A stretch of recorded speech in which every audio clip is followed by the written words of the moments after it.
The writer of Ecclesiastes wasn't joking when he said regarding the ways of humanity that what has been done will be done again.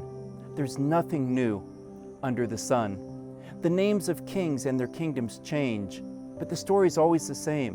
One generation after another, people fill this world with pain and suffering as they fight for power, as they compete for status, as they struggle with one another for wealth.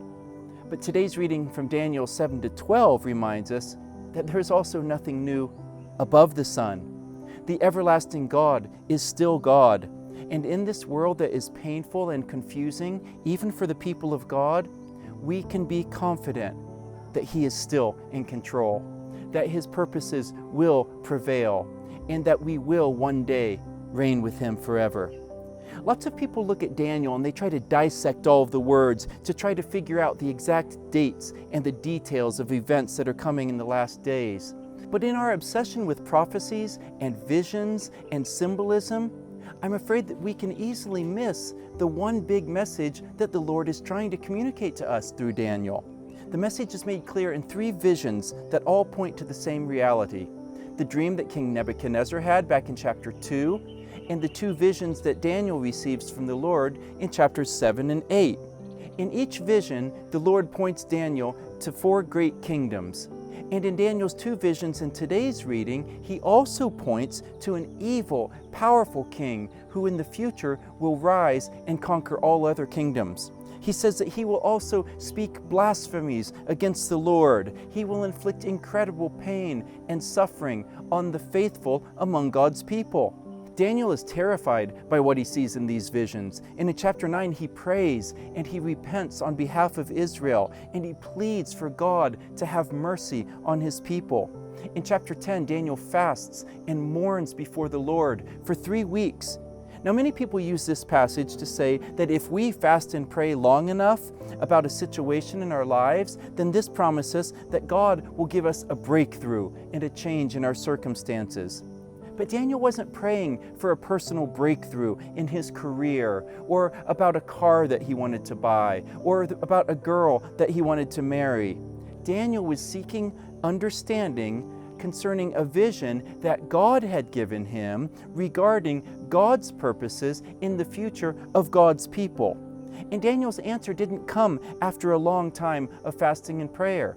The angel tells him clearly that he was sent immediately in response to Daniel's prayer, but he was delayed by another battle that had nothing to do with Daniel's situation. The angel confirms to him that the rise of this wicked king will happen, but he promises, like all the kingdoms of men, the reign of this king will end as well. Remember, Nebuchadnezzar's dream had ended with a picture of the kingdom of God, which will put an end to all other kingdoms. And in Daniel's visions, we see more of the same. Chapter 7, he sees the Lord, who Daniel describes as the Ancient of Days, taking his seat above the thrones of all other kingdoms. Verse 13, Daniel says he saw one who looked like a son of man coming on the clouds, a very clear picture of the coming of Jesus, the Messiah. And it says that to him was given dominion and glory and a kingdom that will rule over all other kingdoms forever and ever. And then in verse 27 of chapter 7, he says that God's people will rule along with him. That is the message and the assurance that the Lord is giving us throughout this book. The book of Daniel is not a bunch of images and codes that we need to figure out so that we can know what's going to happen in the last days. Just like the book of Revelation, the Lord is calling us through Daniel to endure to the end, to hold on to the certain hope that we have in Him. He promises in chapter 12 that God's people will be delivered, that the dead in Him will be raised to life, and that in righteousness they will in His presence shine like the stars forever. He promises, just like God promises throughout the Scriptures, that pain is not the end of the story for God's people. Those days, the days of suffering, He tells Daniel, are literally numbered. And He ends by telling Daniel what He continues to tell us. Don't be afraid. Be strong in the Lord.